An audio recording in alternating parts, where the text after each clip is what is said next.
Hey everyone, how's it going? All right, I got a looper today.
How's everybody doing today? Thanks so much for being here, and everybody who is in the States and dealing with the snow and the cold. I've got a bunch of my friends down in Texas. I see some of you guys are here. Yeah, man, it's crazy here, especially when you're not set up for it down there. Because obviously up here in New York, we're like, yeah, whatever. But yeah, it's really bad down in Texas right now. So my best to everybody. I see some of you guys are on here. So thanks so much for joining us if your house is freezing cold and all that. Everything in all my courses are 20% off if you go to my website, jeffmcerlain.com. And if you order the courses there as opposed to TrueFire, I kind of get a bigger cut, as you guys know from if you guys are new. That's how one of the ways I make my money. So if you guys want to help out, that's a great way to do it. I appreciate it. Thanks so much, Phil Mingan, for being here as always, the moderating. Okay, so today I want to talk about some phrasing ideas. And what I purposely did was use the looper today, just G7.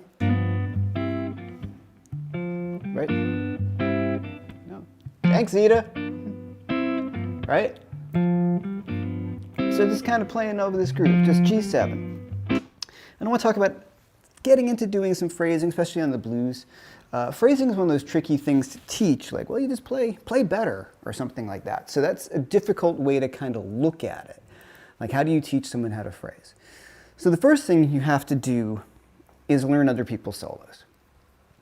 There's no way around it. You have to learn the vocabulary. You have to dig into other players' guitar playing, whether it's Albert King, B.B. King, Jimmy Page, Eric Clapton, Eddie Van Halen, whoever it is, the guys that you love are usually going to be the ones that phrase really well. So that's super important to keep in mind. A lot of people have some students that they don't want to learn other people's solos. Like, well, I want to sound like myself. I'm like, well, that's not exactly how it works. You have to kind of copy other people's ideas first to get into your own sounds. And then from that point on, you can kind of the sky's the limit, right? You can do whatever you want. So one thing that I figured out that helped me a lot, especially talking about blues, and we talked about this in some of the other lockdowns, and I'll refer back to those in a minute, is just sitting on one chord and just making that one chord sound good and locking in and coming up with some ideas. So the looper is a great tool to help you practice.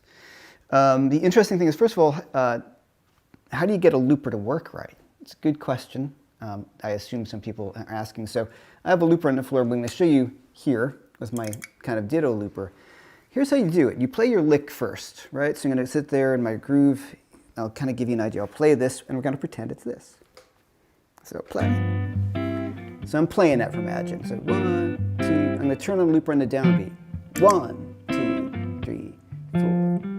And then I'm going to turn it off on the downbeat again, the end of the phrase. Right? So I'm going to turn it on.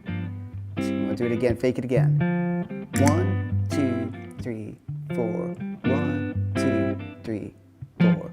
1, 2, 3. Right? So you want to catch the loop if it's a 4-bar or a 2-bar phrase, right? 2 bars.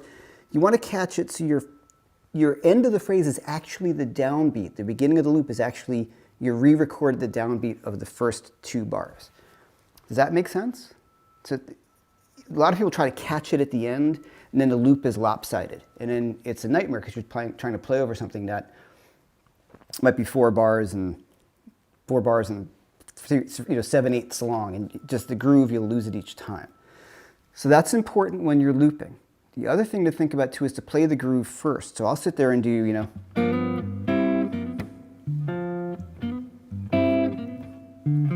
step. And step, right? So I'll play it first, so I'm in the groove, and I lock in. The other thing you want to think about, these are all little things I've discovered from doing looping. I've done a lot of gigs where I just do looping, like kind of where your background music and a looper is great.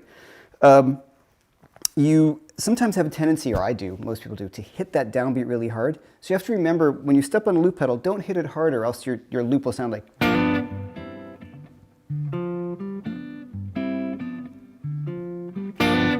which is really annoying, because you get excited, like, there's that downbeat, I got to hit it. And I did that earlier. I recorded the loop that we were doing live ahead of time, just because the other kind of fun thing to do when you're working on looping is I played it along, especially if you want to do a little bit of a longer loop, I played it along with the metronome. So I just got my metronome here on my phone, right? My microphone's here. So I played along with that, so I could just lock in and out of the loop properly, especially if I'm going to do a performance somewhere. The longer the loop, the more the chance you have to mess up your time. So if you're going to work on phrasing, you want to make sure that your loop is in time. Okay, so there's the kind of public service part of the whole thing.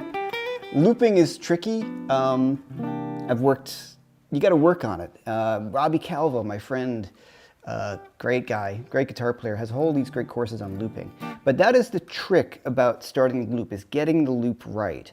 It can be very, very, very frustrating if not, and you're trying to play over and it sounds terrible and it's not working because the loop might be not in time. So play with the metronome, come in, play it a little bit, come in on downbeat, and then come in on the beginning of the loop again. All right. So the loop is going along. And I'm going to play just some G minor pentatonic. So I want to bring up a phrase, right? So.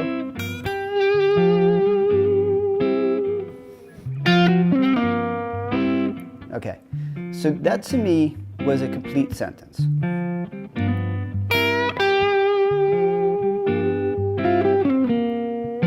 Roughly the same phrase, right?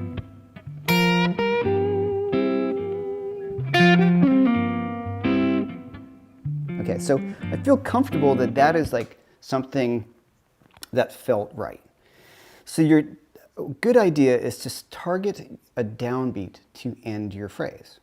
Or there's a bunch of things, but that's one of the things to start off with. So 3, 4, so 1. Now it may seem really rudimentary, because it is, but being able to go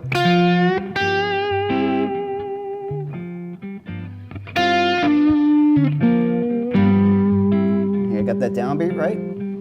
Most of the people I deal with when we're talking about soloing is we end up not hitting that downbeat really strong and really firmly. And if you don't do that, everything goes to hell. Then you suddenly sound kind of, I don't want to say immature, but you don't sound as good as you could. And it's something that people I don't think maybe necessarily talk about when you're practicing this stuff. So it's really, really important to feel that downbeat.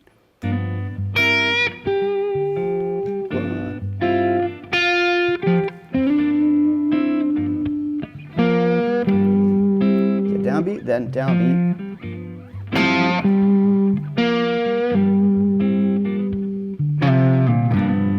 Right?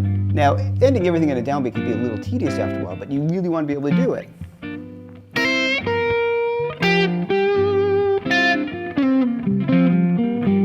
Okay, now I'm going to purposely miss that downbeat, just by a hair. Same lick, right?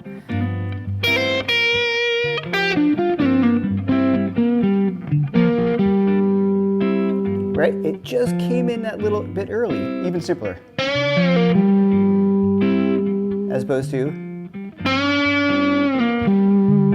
two different phrases, but the first one was just that little bit off, right?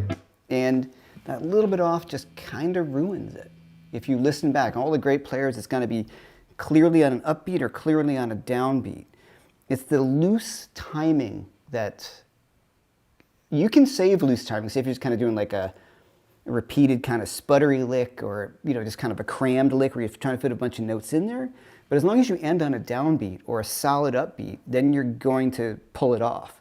If you don't, it's kind of like ending a sentence like that, kind of, maybe. So linguistically, that's the analogy that I'm speaking to you, hopefully in complete sentences, and everything feels like the proper cadence, as opposed to kind of just talking like this on the guitar, and that's what it sounds like. All right, so that's about doing a downbeat. So now we're going to take a simple lick like this. All right, so just pentatonic. So, and my downbeat. Now I didn't end on a downbeat there, on the up, watch. Right? But I started on a downbeat now.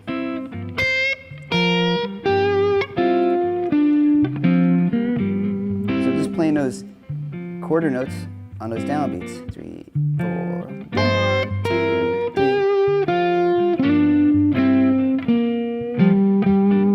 Now I'm going to start on an upbeat. Check that out, watch. 1 and 2 and 3, 4 and 1.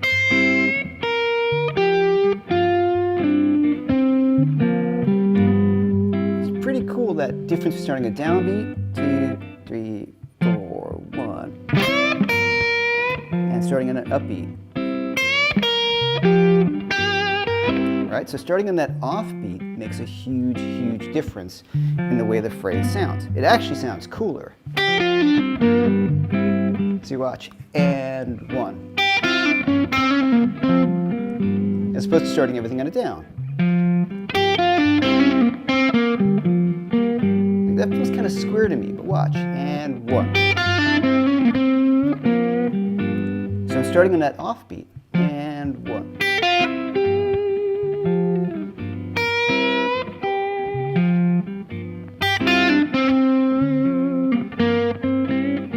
So I started on an up and ended on a down.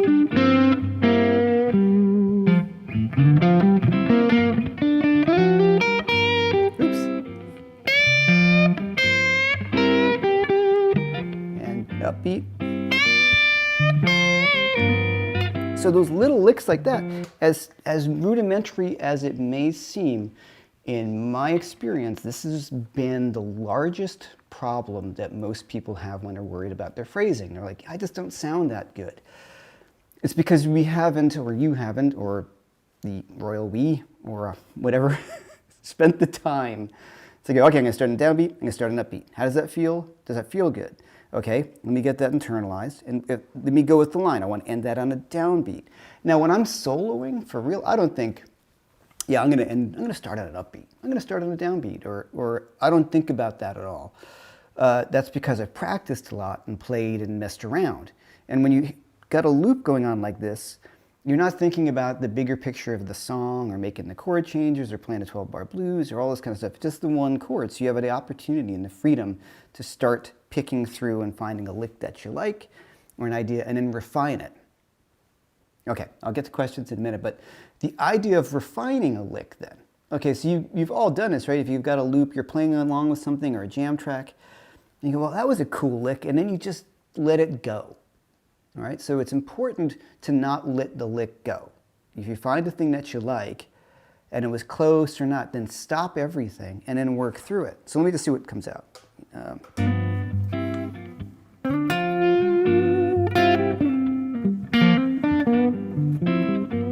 Okay, that. How can I change that? So I'm thinking about how I can change that same lick.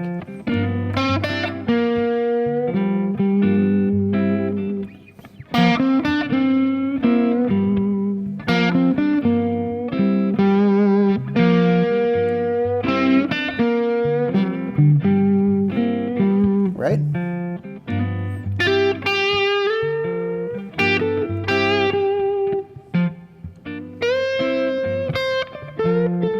Here's my downbeat. I'm going to start up and up. And one.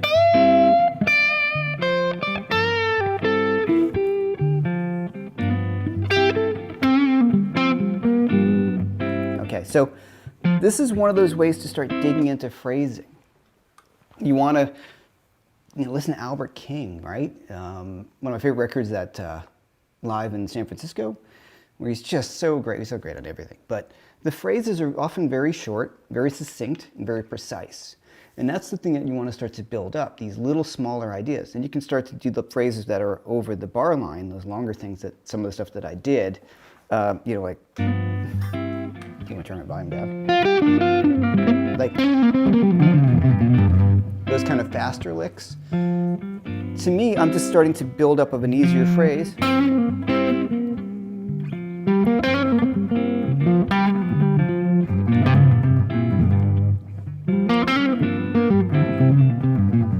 And see if it works, And don't be afraid to mess it up, right? It's the mistakes that are really important.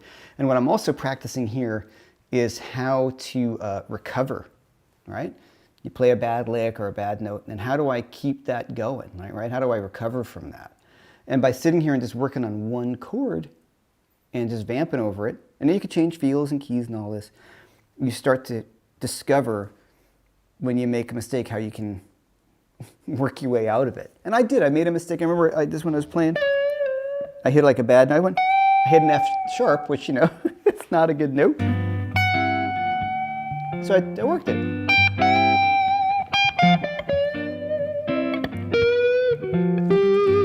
Right, so I started thinking about something to do with it.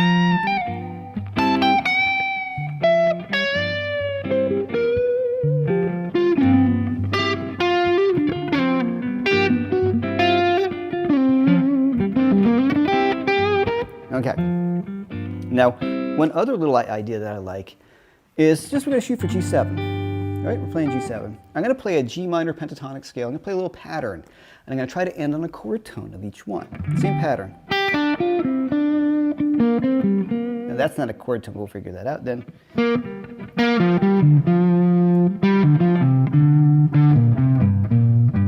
Right? So this little kind of pattern of, yeah, let's do that.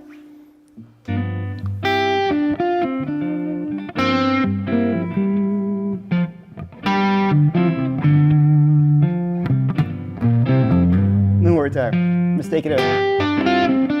Right?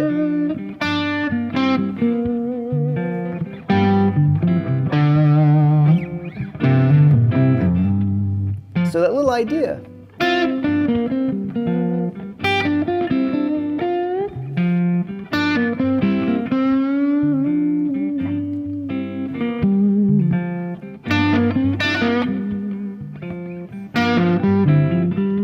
Right, so I'm playing with that idea.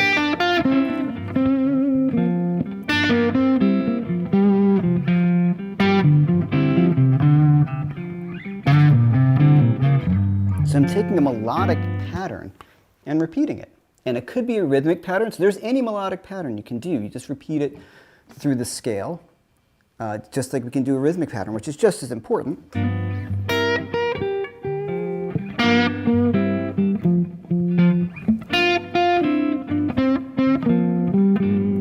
Right? So if I go,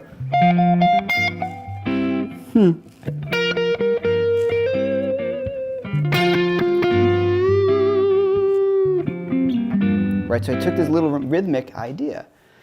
So the rhythmic variation or melodic, not variation, excuse me, rhythmic repetition is really strong, and melodic repetition is really strong too. And these are two things that I didn't really work on when I was younger. I was working on licks, but as I wanted to try to get away from the idea of licks, right? Like me at the time playing, bad Stevie Ray Vaughan impersonations when I was in high school or something like that, like many of my friends. And then you realize, like, well, first of all, I'm not killing them. I was never really that good at it. And I never separated from their licks. There's just things I would just turn on a switch and play them, and maybe they would sound good or not. So what I would start to do now, and I do for years now, is you take the idea, you start to rework it in as many different phrases as you possibly can. And through experimenting and putting in the time and the hours, anybody, I've said this many times, anybody's really good practices a lot. Period. That's it. They put in the hours, whether it's on a gig, like lots of gigging, or home practicing, or both. So the melodic repetition or the melodic phrase is a really cool thing to make you, first of all, understand the guitar, right? Remember when you first started playing guitar and your guitar teacher said, "Well, move up," but they play a note that was higher, and you had no concept on the instrument that this was that. You might have gone like, I remember those days where you're just kind of jumping around thinking you'd find a note because you had no understanding of how the guitar is laid out. Where piano, piano is sort of easy, not to play, but easy to visualize. So with guitar, it's the same kind of idea that you have to work through that. It's easy on one string, but it takes a while to see that. So these melodic patterns, for my long way around,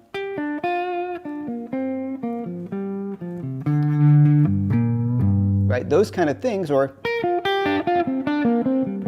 these melodic patterns really help you understand how the guitar works innately, right? So you're doing these patterns, stuff starts to come under your fingers, so you can start to add these musical ideas into your own playing.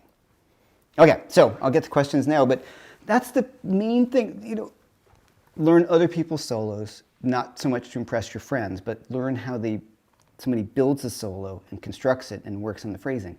Take those ideas from that solo and start to apply them somewhere else. Take a lick, any simple lick, and then try to play it every different way you can possibly imagine. And often I found the looper was the biggest thing when I was younger and didn't have loopers. When I was a kid, I had a keyboard, and I would play a note on the sustain pedal, and I'd put a book on the sustain pedal. So I'd have a drone, and maybe they have a little crappy drum beat. So I put that on, back in the day, and I'd play over a drum loop and a drone, and then try to work on my phrasing over that. And as you do it, you're going to start to get better, and then you start to be able to recover from your mistakes because you've been messing around, right? You're working on this idea of just free-form playing. And so that's super important to do that, okay? I got Phil telling me something. Okay. Questions at the bottom. Thanks, Phil. Okay. So, all right. Yeah, let's get some questions. Hopefully this will help out. And thank you, Zita, for the top chat. Thank you so much. I appreciate that. Okay, so let me say hi to everyone. There's lots of people here. Zita, of course, thank you so much. Del Rey, Tom Annette, what's up, man? David Cromwell, hey, greetings. Keith from 5 Watt World. Tim Ferriss, what's up, Tim? How you doing? Yep, we're meeting tomorrow. Good time. Dave Keltner, what's up?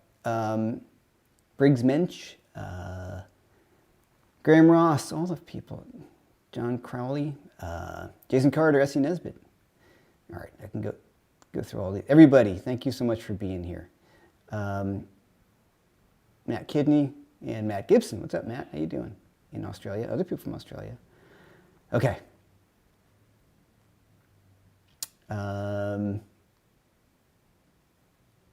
Getting down to the questions. Okay.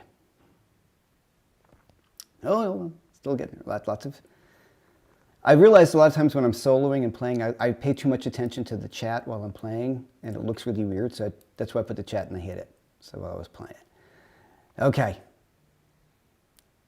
I'm getting there.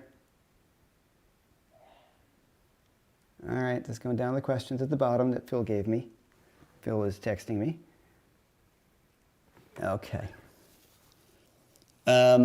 Sorry, guys. Lots of hellos. Okay. Could you demo us using the George Benson phrasing, playing and singing, humming a phrase?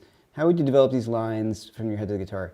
Well, yeah, that's a great question, too. I will sing something, whether it's bad or not, my singing. And I just lost my loop here. Hold on one sec, guys. I'm new to this crazy thing. There we go. So I might do,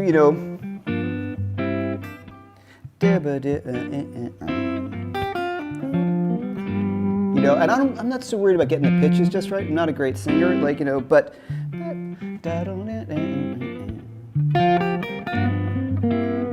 right? And think about that kind of thing. And I might even just go.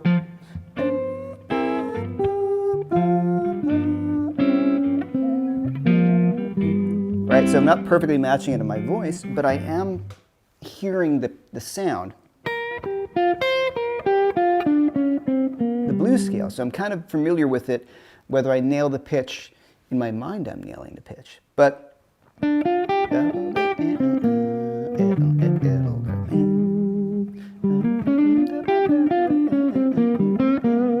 so I'll do that. Or sometimes, if I want to come up with something completely different to solo over something, I just put the guitar down and I sing something. And actually, Jason Locke and I were talking about this the other day. I think it was yesterday.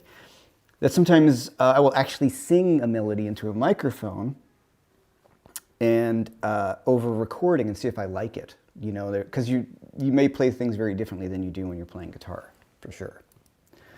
Okay, Zita, do you use delay or reverb? It sounds great. I do use delay and reverb, yeah. On this, I'm just using, these are plugins. Actually, I'm using an Axe-Fx right now, guys. We'll talk about that in an upcoming thing. I got the Axe-Fx FM3, which, I don't know, sounds pretty great. Usually, when you hear me playing, when I'm playing through the aux, I very often am playing through the 2-rock, which has reverb in it, or the aux itself has reverb, and you're hearing that. How much reverb I use depends on what the song is and what the gig is. Like if it's a very small, I need reverb. I'm one of those guys that really like to have reverb when I'm playing. I can't play super dry. It makes me crazy. So like playing my Marshall at home, that's super dry is not a lot of fun sometimes because it's just super close and dry. But you're playing in a big club and you don't need reverb because of the reverb of the room. So it all depends on that. But at home, yeah, something to kind of make things a little more fun, especially if you're playing with this kind of stuff I was playing. These kind of slow blues things.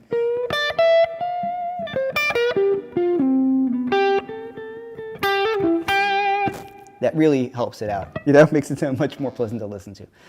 Delay too. I don't have any delay on right now, but I always like to have a little bit of delay, just kind of in the background. Let me see if I can pull up this thing. I haven't gotten my whole foot switches right here on this thing yet. So here's a delay I haven't.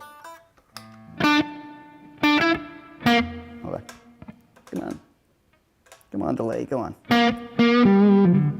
Yeah, something's going on. I'm new to this whole thing. Where's my delay? Oh, it disappeared. That's why. Okay. I was messing around with stuff and I took a delay out. So there's no delay in this patch. So we'll skip over that for a minute. I'll show you when we start talking about the axe effects, which is really awesome, but it's pretty deep, and I'm new to this whole sort of foot switchy stuff. Okay, anyway, I do like delay. I think it really fills some stuff out. Especially, I like delay if I'm playing in a bigger place and I don't have any reverb on. Delay really helps out in a solo. It can really smooth things out. Especially if you're playing like a melodic solo versus a non-melodic solo. But if you're playing like a David Gilmour thing, that delay really helps a lot. I've heard Gilmour talk about that. He uses delay as opposed to reverb when he's playing live. It doesn't, if my understanding, somebody may correct me, but he doesn't use reverb live because he's playing auditoriums and stadiums and amphitheaters. So he would just use delay because it reacts differently. Okay. Melodic Shapes. I mentioned Melodic Shapes. What do you mean? This is Joe Pickup You.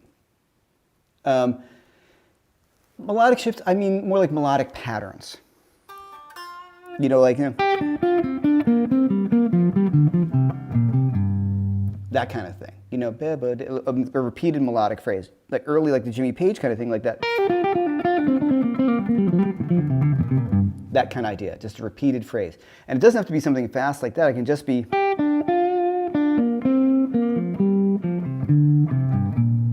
So you're just working through the guitar. All right. Thank you so much for the other.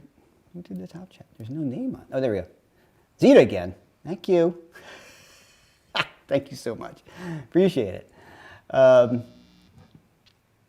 right. What volume and tone settings on the guitar are you using to get that tone on your neck pickup? Okay, that's a good question, and it comes back largely to, I did a video on the channel here, if you want to look back, and I repeated it with Tim Pierce about playing with a Les Paul, or a similar kind of Les Paul shape, sidewind guitar, 2 humbucker guitars. So the pickups in this are fairly low output, which is, I kind of prefer like a PAF output. So I set the sound of the amplifier for the neck pickup on a Les Paul, because if you get it too bassy, it can be a little too woolly, right? It can sound like, Sweet Child of Mine, which is cool if you want that, but I kind of like that little more open sound, you heard like Peter Green use, or a little more almost like Stratty from a Les Paul. So I'll set the amp for that. Now when I go to the bridge pickup, that might be a bit bright. That's a little bitey for me. So all I do, the old Les Paul trick, is you roll back the tone knob on the bridge a bit to match it out.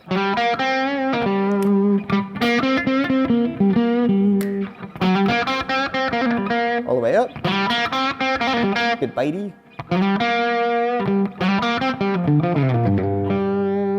I'll just dial that in.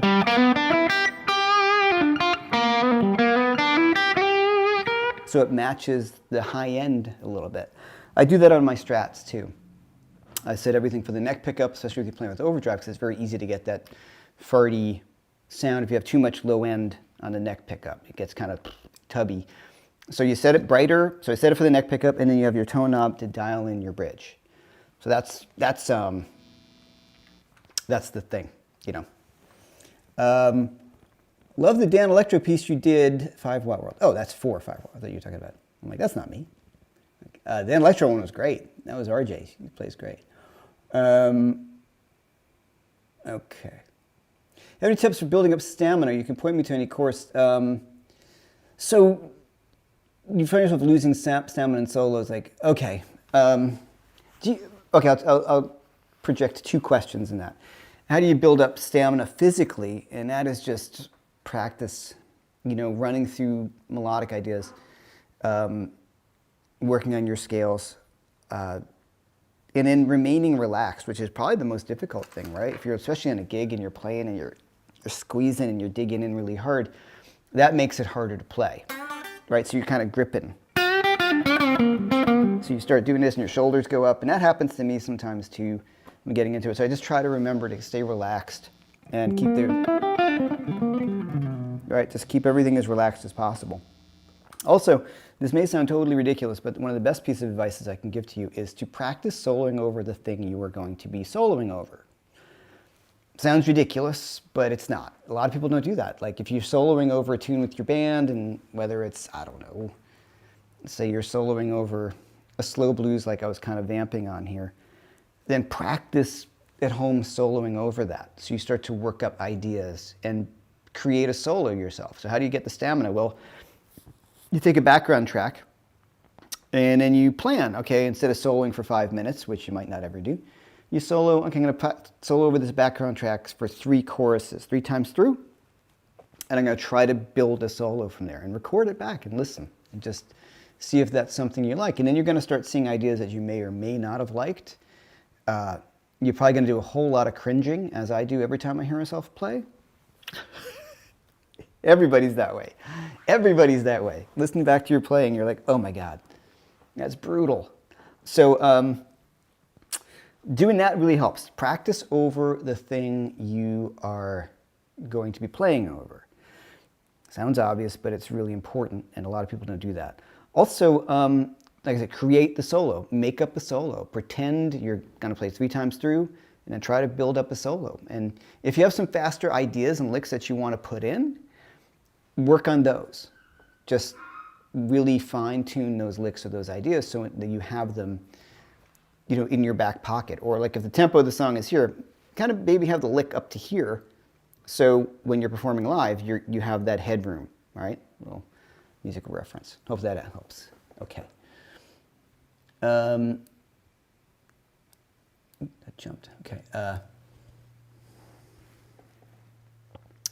Dominant 7, this is from Richard and Sarah. Hey, what's up, Richard? You know, dominant 7 arpeggios are in a neck, but they don't always create the best phrases. Do you rely on local mixo scale, I guess, to flavor or another approach? Okay, so I would say this. The chord tones, like the arpeggios are cool, but they in themselves are not going to be overly melodic. I mean, you can do that, and it's a great exercise to create that, but for me, it's the arpeggios are always mixed in with the chord, right? Or the vamp that you're playing over. So if I go back to that loop, yeah, I got it right this time. Okay, so G7. I can make music off of that, right?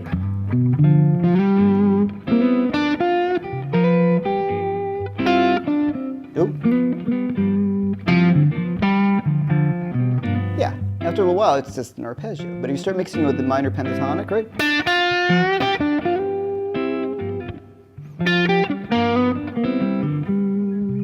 Those little ideas.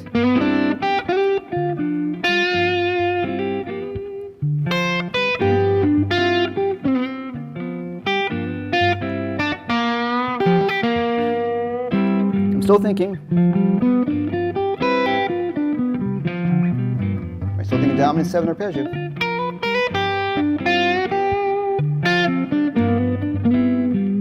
Right? So, yeah, it's the idea of just trying to make music then with the chord by mixing with the scale. So yeah, I'll stick to the local kind of fingering and start trying to combine those two together. All right. Hey, Rusty Philippus. Oh man, what's up, man? I am sorry. I owe you a phone call. It's been crazy, dude. I apologize. Rusty Philippus, a personal friend of mine, great guitar player, and my favorite guitar teacher of all time. All right. For someone currently learning without an instructor, how important is feedback from an instructor? In your journey, when you no longer need lessons, when did you no longer need lessons to learn on your own? Well, interesting, my old guitar teacher is online right now, or hopefully still is, Russ, and his feedback was invaluable, you know, because a lot of times a good teacher will just cut through all the nonsense, you know, and tell you what's good and tell you what's not good because you trust them, you know. I've had teachers who were jerks, like, oh man, that, you know, they when it becomes more about them than you know what I'm saying, it becomes another thing. You want somebody who's going to be supportive and to be honest with you. I think having a good teacher is really important, but also when you record yourself, I think you probably know what good playing sort of sounds like, I would hope, right? So you listen back to yourself, you're going to go, oh, that sounded pretty good. And that's it. You're the best judge of that. But certainly an instructor. Now, when did I get to the point where I don't need an instructor? I could still take lessons. I mean, I know far from everything. The thing I would work on if we're going to start working on stuff again would be jazz, if I went to learn more stuff. And there's a million things I could still learn. But I have a great group of friends, so if I'm going to record something, I'll send it to them. Say, hey, what do you guys think of this? And a lot of my friends will just say, yeah, man, that's cool, or like, you could do better than that, or something. So I have a good group of friends whose opinions I really trust, who will give me the straight truth on if something sounded good or if something was not up to my normal thing. So, but you can always have a teacher, I guess. I'm always trying to learn. So do I take lessons anymore? No, but I'm still trying to learn from other people all the time. No matter who it is, YouTube or an instructor, or figuring out somebody's music. Okay. Long time no see. You got almost all your courses from Tree Fire. Hey, thank you very much. This is Allie. Learned a lot. Is there any way to mix between melodic, minor, and pentatonic? Sorry for my lack of melodic. Okay. I would love to answer that question. That goes super crazy deep into different sounds, and that would be an hour of stuff. So I would choose not to answer that question. I really appreciate you asking, but that makes, like I said, that would just be a whole can of worms to open up about melodic minor, which is its own thing. And here's the thing that I find to be super important, and it seems a little bit through the back door on this, but one thing I've found, I haven't heard you play, of course. When I do these workshops with Robin, everyone wants to know about diminished scales, and yeah, man, I'm so here to learn to diminish stuff. And then we say, well, just play some blues for us and just kind of work on some pentatonic. And you realize that this is what it all comes back down to, so having a really strong footing in that. I'm not saying you don't. I'm just saying melodic minor in a dominant seventh way, I mean, you're going to get some altered sounds, and it all comes down to the kind of music you're playing. And if I'm going to try to put melodic minor on this, I think sometimes it's going to sound a little pushed and forced. So there are ways to use it. The quick answer would be, if you want altered sounds, you play melodic minor up a half step. But that's thinking scales. I don't like to think scales as much as I used to. I would like to think about the tones of the chords. So if I wanted to get that melodic minor, I'm thinking, these sort of scale tone ideas as opposed to scales. Chord tone ideas, excuse me.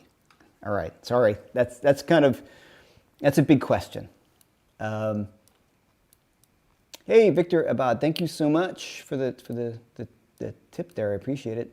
Thanks, guys. And yep, everything on my website's on sale. Phil's been hitting it hard. Thanks is on sale, 20% off. If you get it through my website, I would appreciate it. That's the place to do it. I have my background tracks on Bandcamp, and my record, I'm Tired, which the intro song is actually the title of that. It's called I'm Tired, and that was a fun record to make. It's kind of old at this point, and it was made with my good friend Kip Reed and Harry Gangelberger on drums, and Walter Fischbacher, two Viennese friends of mine. Walter's on keyboards, and also Rick Fiorabracci on bass, who is on half the tunes. He was in Chick Corea's Electric Band. And I remember being backstage at a Chick Corea show, who unfortunately, tragically passed away. What a crazy loss. I try to remember that he was older. It's the only thing I could think about, because that was terrible, because he's so great. And I was off to the side, and there's somebody else talking to him, my wife actually talking to him. And I'm like, oh, where did Chick go? And I'd never met him. She's like, oh, he said he had to leave. And I was like,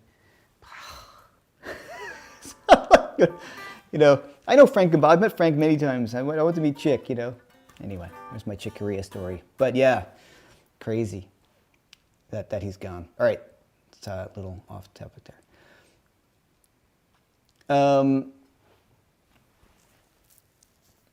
Okay, sorry guys. Smaller string gauge helps with bending and stamina. Running scales, arpeggios, builds, brains down. You know, lighter string gauges, yeah, don't go crazy. These are 10s. I have 10s on everything. They seem to work well for me. Lately, because I've not been gigging the 10s on the Strat, some days I'm like, what am I doing after I play a Les Paul or the PRS for a long time with a shorter scale? This is the Gibson scale one. I'm playing Les Paul a lot, like Gibsons a lot, either this or my Les Paul a lot lately. Okay. This is from Lucas. Off topic, but building my first pedal board and wondering what you think I should use for a power supply. Want something to cut down the noise. Oh, okay, there's two I'd highly recommend. There is the Strymon stuff is great, the Zuma, or whatever the right size for your board would be. The Strymon stuff is really great. There's the, I'm probably pronouncing it wrong, Kloiks, Kloiks, or something like that. They're from Norway. Clocks, I think it's pronounced Clocks. I think they have them at Sweetwater. And Exactone out of Nashville makes a great power supply too. I love the Strymon stuff and the Clocks one, I'll just say it's Clocks, because I can go to any other country and just plug it in, right? It automatically changes the voltage, so that's super cool. You just need to make sure you get one that's isolated power supplies and that can power pedals, say like if you have a Strymon that pulls a lot of milliamps, you just have to make sure you get enough power from your power supply. That's the main thing, because if you get like a one spot, which are terrible for that kind of thing, they make so much noise, and if you plug in a Strymon, it just doesn't work because it doesn't get enough milliamps. So daisy chaining is always a bad idea, really, unless you're daisy chaining overdrives, which draw very low. So it all comes down to those milliamps. But okay, I could go on forever about that. Maybe we'll do one of those. Okay. Yeah, and thanks everybody who's hitting the tip jar. I really appreciate it, the top chat and the tip jar. Thanks, you know, it helps out a lot to continue doing this, as does a lot of you guys have picked up the courses at TrueFire and have picked up the background tracks. So I appreciate that as well. Background tracks are all like a live band too. So this is how I make them. This is how I make my living. This and teaching. All right.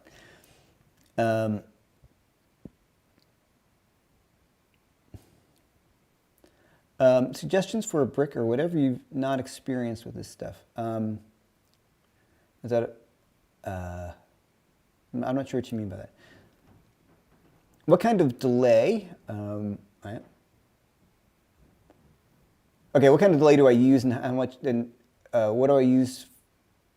How much of it do you use for rhythm compared to lead? That's a great question. I usually have, well, there's two boards.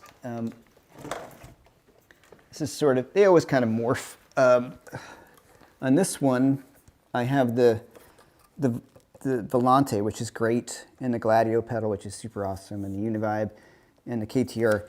On my bigger board, I have the El Capistan, which I really love. I just couldn't fit it on the bigger board, or else it would be on the bigger board. There's lots of great ones. The Deep Blue Delay is really cool from Mad Professor. I love that one. It's a good analog delay. My favorite delay overall, I think, of all time is the El Capistan by Strymon. It's got reverb in it too. It's really great. Tap tempo. It's a tape delay. It gets nice and dark. Which brings me to the other thing. I like it nice and dark because I like delay to be more of like a padding or ethereal effect as opposed to as much as like the edge, you know what I'm saying, like where it's up front. So the sound of a digital delay, I don't really care for that in my playing because it's very bright. I like something that's almost like Gilmore, like pillowy sounding. So if I'm playing rhythm guitar, I turn off the delay all the time. I don't want to play rhythm guitar with delay on because the second you start doing like a, you know, something like that, you're gonna get all these bounce backs and it's terrible. So, so any kind of rhythm guitar, I'll take it off. And for leads, I'll put it on and I'll have usually 2 or 3 lead settings. Well, sometimes I use delay like Robin does, but when we're playing together, I don't set it this way. He has a quick slap back, and Matt Schofield does the same thing. It's a great sound. I don't do it that much because if I'm playing with, you know, when I end up playing with Robin, it's like, I'm not going to do that. That I like that sound. And if you go on, there's a great video of Matt Schofield talking about it, talking about the Deep Blue delay on a Mad Professor video where Matt talks about exactly how he dials it in. Okay, so I will use if I'm playing a longer lead, like more melodic things, letting notes ring, I'll have a longer delay. And if I'm playing more notes, I'll have a short, I'll have a, let's say longer, I'll have a louder delay on the slow stuff. And sometimes for the faster stuff, I'll drop it down and have a lower in volume delay.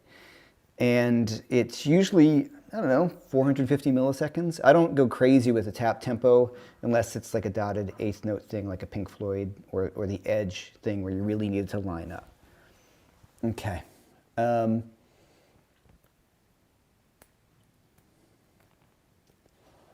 You have Thomas Ross. You have most of my courses, and they seem to go around in circles. In what sense? Like teaching a lot of the same stuff? Suggestions on where I could start and have a structured learning path. Yeah, you know, the thing I would recommend, because the courses are not really built level-wise. They're kind of subject-wise. So what TrueFire has put together, which I think is really cool, is if you go to the TrueFire page, they have a learning path thing, and I've done some stuff for it, and Learning Path Blues and Corey's put in there, and a bunch of guys have put in things, and they've used videos to kind of build you through a sustained program. Yeah, the courses are very kind of one-off, so it's hard to say, you know, start here. I'm thinking about putting together a very early beginning blues course because I find a lot of people ask me a lot about that. So that should be coming up. That's one of the things I want to work on because I've found a need for it. And here's a lot. And I think you're right. I don't think they go around in circles. They're all very specific to particular things. They're not built from beginner medium. They're not built up for the ground. So go to TrueFire, check out the thing where it says learning paths, and check that out. And then that should take you through. There's a beginning, a mid, or intermediate, like early intermediate and intermediate, and I think there's a bit more of an advanced one. So that's what I'd recommend. But I really appreciate you picking up the courses, and I'm really glad you like them. So yeah, thank you. Hello, Mexico City. What's going on? All your courses are great, Jason Carter. Which one is your favorite? Boy. Probably some of the newer ones. I really, really love Solo Explorer for my take on rock guitar playing, and that's how I think about it. Chord tone soloing, that was the first one of those, kind of concept-wise, and I think that was a big kind of, you know, breakthrough in the way I like to teach, and I think I liked that, how I explained it on that course. I'm very happy with the feedback I've gotten from it. And the same thing with Solo Explorer. I also think that pentatonic deep dive is really, it's the way I think about using pentatonic scales, and I think it's a great one to dig into if you're trying to work through the fingerboard.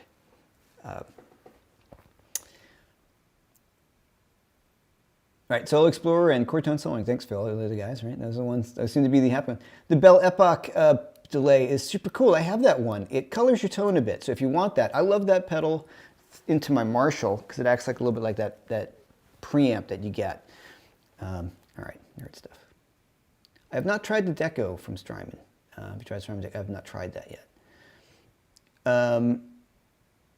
Okay, this is. I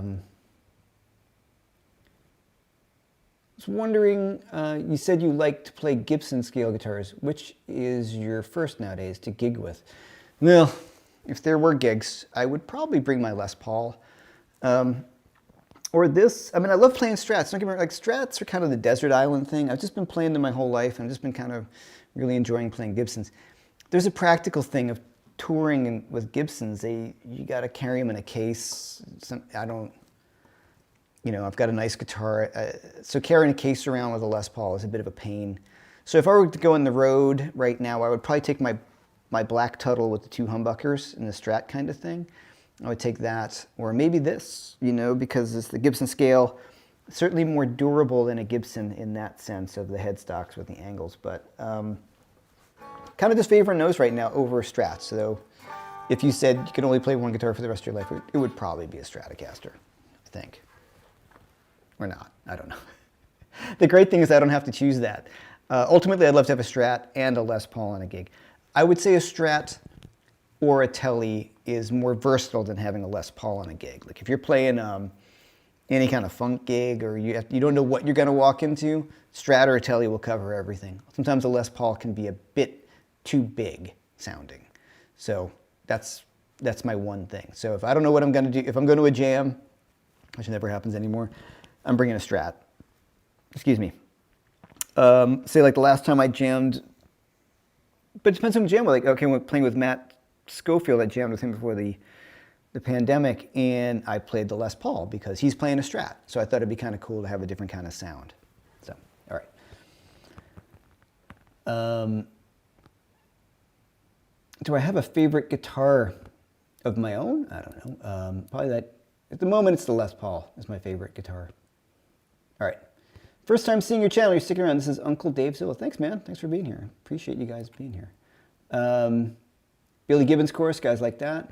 When is the chorus with Brett Papa going to be released? Brett just texted me. So we're talking in a matter of weeks. It was largely my fault. When I get started on a project, we got started on it before COVID. And then, as what happens with my record sometimes, that when I have too much time to do stuff myself, I get very distracted. I need to get something done in a project way. So the next course that Brett and I are working on will be done much more quickly. And that should be out in a few months following this one, which should be out within the month, we hope. Thank you for asking. I'm looking forward to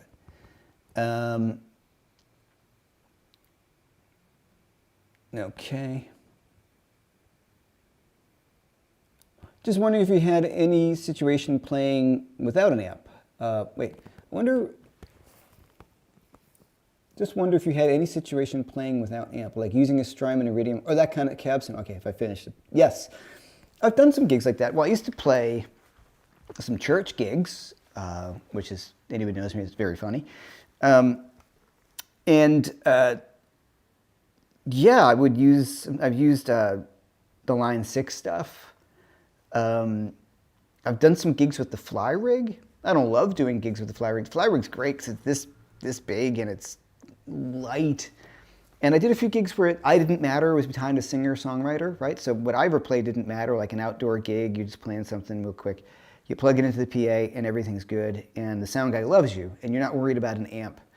And I usually bring something like that with me on a gig, depending what the gig is. I mean, I would be miserable if I had to play a whole gig of my music with a Fly Rig. I would never do that.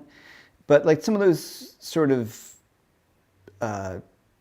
things where I'm just a backup guy, and that Fly Rig had worked really well.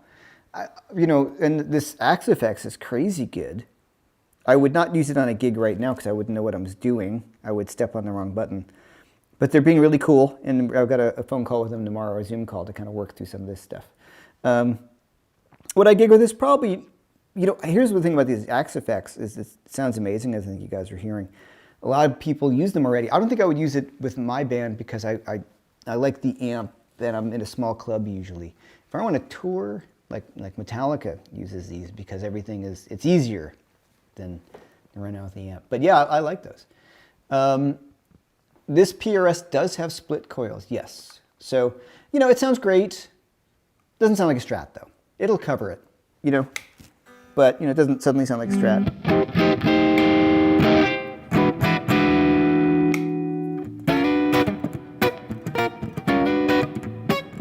It's cool, yeah. I mean, I would use it for sure.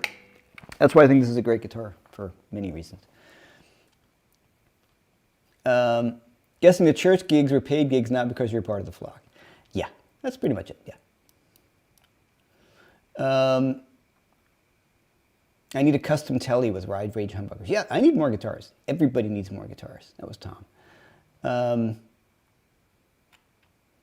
What guitars or other guitar player, okay. What guitars or players that kind of live outside your preferences and giving you the most inspiration? Oh man. I just love anybody good. I mean, Alan Halter's one of my favorite guitar players, and I play nothing like him because I can't. He's just, spectacular. I don't know, Buddy Miller. I love Buddy Miller's guitar playing. Man, trying to think of outside of, well, anybody who's really good at what they do, you know. I'm not like a real jazz guitar player, but George Benson, you know, just amazing. And trying to think. Blake Mills is great. Love listening to him play. You know, and some of the, like my YouTube friends, I think Corey Congilio is great, and RJ is great, and Jason Laughlin's great, and, you know, a lot of my buddies are great. You know, Dave Grissom's my buddy. He's a great guitar player. So, you know, so outside of my thing, I don't know, I guess maybe the thing that people are most surprised is, you know, other things that I like to listen to musically. I love The Cure. I've always loved The Cure. I love some of the Depeche Mode stuff, you know. So I think The Cure, I think their use of effects and building tunes, it's great songwriting. So those kind of things I think that people are a little more surprised that I like. And certainly the metal stuff growing up. Mike Landau, well, Mike Landau I think kind of falls into my wheelhouse, and I love Mike Landau. Yeah, he's one of my favorites. Michael Cope, am I late? Hey, does it look better? Michael Cope, what do you think, man? Does everything look better? John Scofield, of course, Matt Scofield, John Scofield, Pat Metheny. Oh, man. I mean, the list goes on. Kurt Rosenwinkel is unbelievable. Like all my friends, Matt Scofield's great, Josh Smith's great, Kirk Fletcher, all these guys. They're all inspiring to listen to. Just people that I hear play and go, man, that guy's just amazing. All right. I'm shocked, and that's awesome. You said step on it, Axe FX 3. Yes, I'm using an Axe FX. You know, it's, people have asked, we're going to talk a bit about it in a future thing. I was just kind of learning it. Here's the deal, guys, like, everything is a tool. I'm a tool. You know what I mean? Like, everything's a tool. And nothing beats the sound of a real microphone, a real amp with a microphone in front of it. So, but who's doing that right now? So on a gig, I would always feel most comfortable with an amplifier, because when you're at volume, the amplifier becomes part of the instrument. If you have the right volume, you're playing, and it creates this feedback loop. It's just the glory of playing through a reasonable volume amplifier. Love it. It's the best thing. I can't imagine anything that would ever replace that for me. Then I've always used plugins. S-Gear is one of my favorite plugins, and I think it's the best affordable plugin. S-Gear, Scuffum Amps, great. Been using it for a long time, and I think it's awesome. I have the Universal Audio plugins. They're great. I use them in a lot of my earlier videos. And then I got the Aux, which is a plugin, basically. It's not real. You know what I mean? The cabinets are not real. So I love the Aux. And so what I was thinking, I've got a lot of courses that I'm going to be doing, and there's a very practical situation of the Aux sounds amazing, but my Two-Rock sounds really great when it's really loud, right? And my old Marshall only sounds great distorted when it's really loud.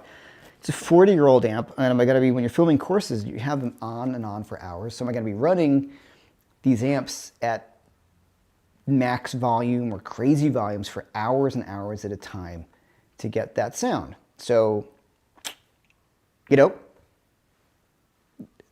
when I'm not actually playing them through I'm playing them through an Aux, which is amazing, but it's still an emulation of a speaker, albeit probably the best one that I've encountered. So a very practical situation. I think the Axe FX sounds absolutely great. I always have. And I find it really funny. A lot of people are like, oh my God, you're playing Axe FX. I'm like, yeah, I've used plugins all the time because they're much more reasonable. I live in New York City, so, you know, I'm at TV volume right now, you know. You know, that I can't get a lot of things to sound that good at a TV volume. And the Two-Rocks, as much as I love them, like any tube amp, they don't do that at that volume. So then you plug it into an Aux and you're doing it. So you basically end up doing a lot of the similar stuff. So, so I've always been a proponent of plugins, and it comes down to you find a few sounds that you like, which for me it's about a few sounds that I really like. Excuse me, and then you just start to kind of learn how to play it. And to bring it back to one simple thing, and then I'll go in here forever. I remember one of my early TrueFire courses, some guy texted me, he's like, is that a Dumble you're playing through? I'm like, no, it's a Pod 2.0. So it's like, I'm glad you think it's a Dumble, but it was the red bean, many years ago. So, it's how you play and how you dial the amp in as best as you can for yourself. So, and the Axe-Fx has got these great all these great amps in it and effects and things, so it's a lot of fun. I'm having a lot of fun with it. The only thing that makes me a little crazy is how deep it goes. Like, you can go crazy deep with all the programming, and then suddenly I start going down the rabbit hole, and then 3 hours has gone by and I haven't practiced. So that's the only thing, is it can be very distracting. But I found a few things that I like with it, and I'm having fun with it. Okay. All right.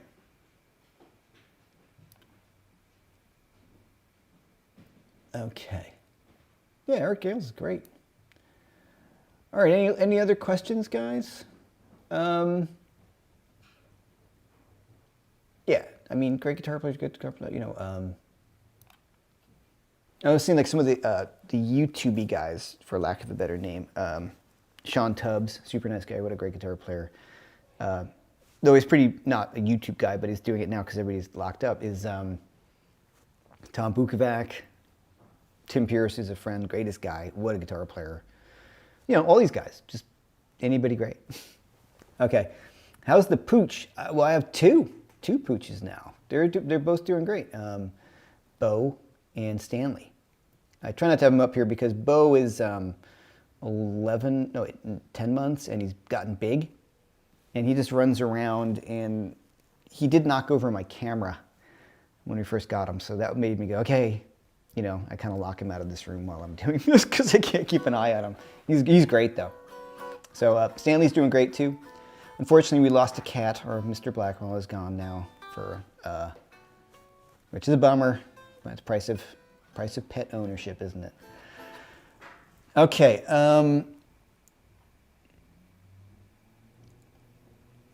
Have you managed to turn some of your weaknesses from your earlier years into strengths in your playing? If so, which techniques were you able to turn around? That's a great question. That's a nice tone. Yeah. Well, it's. I think having all these True Fire courses out and videos, and having put out records for many, many, many years. Like in the 90s, I was touring a lot in Europe in early thousands. And then, touring became touring. The band never made it big. You know what I mean? Those kind of things. So you end up, I hear the recordings back, and I had maybe more chops back in the late 90s, more shreddy stuff. But I didn't play with the level of maturity that I hope I do. And even the intro song to this thing, all I can hear is the mistakes. I like the performance. But I feel like I've just become more refined in a good way, hopefully. And I listen back to my old True Fire courses, and I cringe at the way I play on them. I think the educational stuff's there, but yeah, as a player, sometimes I listen back and go, wow, all right, and they're instructional videos. This is a weird thing, guys. No, I'll just get on this whole thing for just 1 second. The YouTube thing is very, very crazy in the sense of that everybody works on perfection on this stuff, and it's not really the way real playing is about. So I try to kind of cut out of that. I try to let that not get me, and I just play the way I play, and I play the way I play, and that's the way I play. You know what I mean? Phil is texting me. I know. I'm running long. I know. Thanks, Phil. All right, any other questions, guys? I really appreciate everybody hanging out. Lots of people still here. Once again, yeah, Tom, yeah, Mr. Blackwell. That was fast. Mr. Blackwell's my cat. He showed up at our door about 10 years ago, but he had feline FIV, and he was doing great, and then suddenly he just wasn't, so that was a bummer. Okay. Example of rhythm and phrasing before you go. Okay, no. We could talk about rhythm phrasing too. That's a whole other thing. It's not like a quick thing, but I appreciate it. I appreciate it.